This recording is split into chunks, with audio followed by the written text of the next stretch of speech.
दोस्तों, एक साधारण सा व्यक्ति जिसने फर्श से उठकर अर्श पर पहुंचने की कामयाबी हासिल की। जी हाँ दोस्तों, हम बात कर रहे हैं अरबपति उद्योगपति गौतम अडानी की। इस वीडियो में हम इन्हीं के बारे में चर्चा करेंगे कि एक साधारण सा व्यक्ति कैसे अरबपति बिजनेसमैन बन के उभरता है। तो इस वीडियो में आप शुरू से अंत तक जरूर बने रहें, और अगर आप नए हैं इस चैनल में तो इस चैनल को जरूर सब्सक्राइब कर लें। तो दोस्तों, शुरू करते हैं गुजरात से एक स्वनिर्मित अरबपति उद्योगपति गौतम अडानी के प्रारंभिक जीवन से। दोस्तों, आपको बता दूं, गौतम अडानी का जन्म 24 जून 1962 ईस्वी को अहमदाबाद गुजरात में मिडिल क्लास जैन परिवार में हुआ था। इनके पिता का नाम शांतिलाल अडानी एवं माता का नाम शांताबेन अडानी है। इनके 7 भाई बहन हैं। इनमें से सबसे बड़े भाई का नाम मनसुख भाई अडानी है। दोस्तों, उनके पिताजी एक छोटा मोटा बिजनेस किया करते थे, एक छोटा कपड़ा व्यवसाय थे। गौतम अडानी ने अपनी पढ़ाई की शुरुआत सेठ CN विद्यालय अहमदाबाद से शुरुआत की एवं उस शिक्षा के लिए इन्होंने गुजरात यूनिवर्सिटी में दाखिला लिया। लेकिन दोस्तों, आपको बता दूं कि यहाँ ये BCom कर रहे थे और सेकेंड ईयर में इन्होंने कॉलेज छोड़ दिया, क्योंकि गौतम अडानी हमेशा से व्यापार के प्रति आकर्षित थे और ये अपना खुद का व्यवसाय करना चाहते थे। इसलिए इन्होंने अपने पिता का कपड़ा व्यवसाय को भी नहीं संभाला था। दोस्तों, गौतम अडानी अपनी पढ़ाई को बीच में ही छोड़कर 1978 में अपनी किशोर अवस्था में ही मुंबई चले गए और अपनी भाग्य की तलाश करने लगे। उन्होंने सबसे पहले महिंद्रा ब्रदर्स के लिए हीरे की दलाली से शुरुआत की, जहां उन्हें कुछ वर्षों के भीतर ही बड़ी सफलता मिली।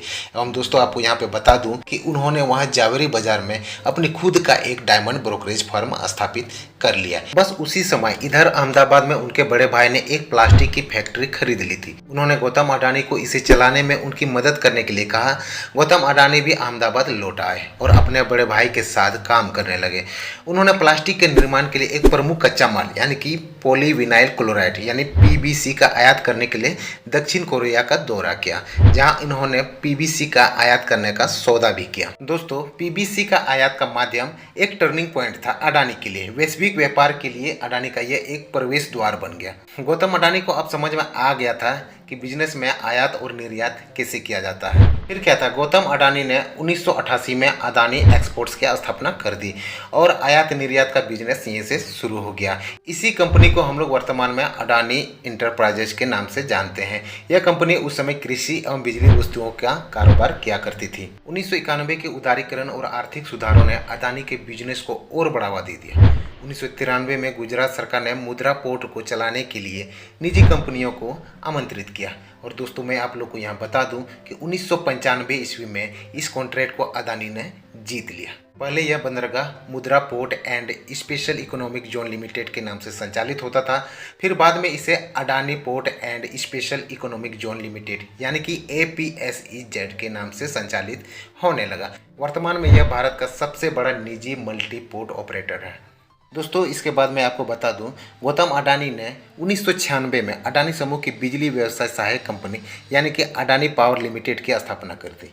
यह कंपनी भारत की सबसे बड़ी निजी बिजली उत्पादक कंपनी है और यह कंपनी सौर ऊर्जा उत्पादन मामले में भी भारत में सबसे बड़ी कंपनी है। तो दोस्तों, गौतम अडानी ने विभिन्न क्षेत्रों के लिए कई कंपनियां बनाए और इन सभी कंपनियों को मिला करके एक नाम दिया गया अडानी समूह यानी कि अडानी ग्रुप। जी हाँ दोस्तों, अडानी ग्रुप एक इंडियन मल्टीनेशनल समूह है। इसका मुख्यालय कहाँ स्थित है? तो अहमदाबाद गुजरात में स्थित है। गौतम अडानी ने प्रीति अडानी से शादी की। प्रीति अडानी पेशे से एक डेंटिस्ट है, जो विशेष रूप से शिक्षा के मामले में अडानी फाउंडेशन के प्रबंधक के रूप में अपने पति गौतम के काम में योगदान देती है। दरअसल दोस्तों, अडानी फाउंडेशन बच्चों के पढ़ाई लिखाई के लिए ये फाउंडेशन काम करती है। प्रीति अडानी बच्चों की शिक्षा के लिए कई अभियान भी चलाती हैं। गौतम अडानी के 2 पुत्र हैं। बड़े बेटे का नाम करण अडानी एवं छोटे बेटे का नाम जीत अडानी है। करण अडानी ने पर्ड्यू यूनिवर्सिटी USA से अर्थशास्त्र के सब्जेक्ट में अपनी ग्रेजुएशन कंप्लीट की है। अपनी पढ़ाई पूरी करने के बाद वो अपने पिता के व्यवसाय में शामिल हो गए। यहाँ आपको मालूम होना चाहिए, करण को 1 जनवरी 2016 में अडानी पोर्ट्स एंड SEZ यानी कि APSEZ के CEO के रूप में नियुक्त किया गया था। वह 2009 से ही भारत में अडानी के सभी बंदरगाहों के विकास की देखरेख कर रहे थे। दोस्तों, अगर गौतम अडानी की संपत्ति के बारे में हम लोग बात करें तो फोर्ब्स की रियल टाइम अरबपतियों की सूची के अनुसार अरबपति गौतम अडानी ने हाल ही में वॉरेन बफेट को भी पीछे छोड़ते हुए 5वां स्थान प्राप्त किया था। यानी कि गौतम अडानी सिर्फ भारत में ही नहीं बल्कि पूरे एशिया में सबसे अमीर व्यक्ति बन गए हैं। इनकी कुल संपत्ति 100 अरब डॉलर से भी ज्यादा आंकी गई है। दोस्तों, आपको ज्ञात होना चाहिए कि अडानी समूह ने अलग अलग बिजनेस को विस्तार दिया है।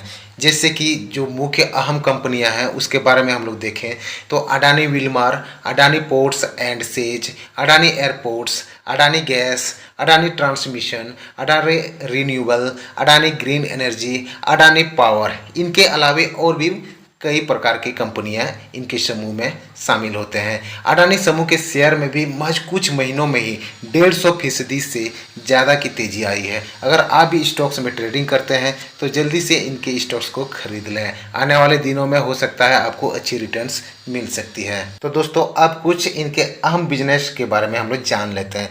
जैसे अडानी पोर्ट्स, दुनिया के सबसे व्यस्तम बंदरगाहों में से एक। अडानी पोर्ट्स ने पिछले साल के अंत तक में 12 बंदरगाहों के अपने नेटवर्क में 300 मिलियन टन कार्गो को संभालने का एक मील का पत्थर हासिल कर लिया है। आगे देखिए दोस्तों, अडानी गैस, इसने हाल ही में अहमदाबाद गुजरात में अपना पहला ईवी चार्जिंग स्टेशन लॉन्च करके इलेक्ट्रिक मोबिलिटी इंफ्रास्ट्रक्चर सेक्टर में प्रवेश किया है, जो मणिनगर में एजीएल के सीएनजी स्टेशन पर स्थित है। देखिए अडानी इंटरप्राइजेज, इसने नई ऊर्जा, हवाई अड्डा और सड़क क्षेत्रों में अगले कुछ वर्षों में 55,000 करोड़ से अधिक पूंजी व्यय करने की घोषणा की है। कंपनी ने एयरपोर्ट बिजनेस लाइन में अगले 3 वर्षों में कम से कम 14,000 करोड़ रुपए का निवेश करने की घोषणा की है। दोस्तों, शायद आपको पता ना हो, अडानी समूह का बिजनेस सिर्फ देश के भीतर ही नहीं बल्कि देश के बाहर में भी डंका बजा रही है। ऑस्ट्रेलिया के क्वींसलैंड में सबसे बड़ी करीब 17 अरब डॉलर की लागत वाली कोयला खदान से खनन का अवसर मिला, जिसके लिए उन्हें ऑस्ट्रेलिया सरकार ने उन्हें करीब 2 अरब डॉलर का कर्ज भी दिया। लेकिन यह प्रोजेक्ट विवादों में आ गया क्योंकि ऑस्ट्रेलिया के पर्यावरणवादी कहने लगे कि इस प्रोजेक्ट से पर्यावरण को नुकसान पहुंच सकता है। दोस्तों, कुछ लोगों का कहना है कि गौतम अडानी के सक्सेस के पीछे मोदी सरकार का हाथ है, लेकिन ऐसा नहीं है। मोदी सरकार से पहले यानी कि कांग्रेस सरकार के समय में भी गौतम अडानी अपने तरक्की के राह पर चल ही रहे थे। खैर छोड़िए, आपको ये वीडियो कैसे लगी कमेंट सेक्शन में कमेंट करके जरूर बताइए। बहुत बहुत धन्यवाद मेरे इस वीडियो को देखने के लिए।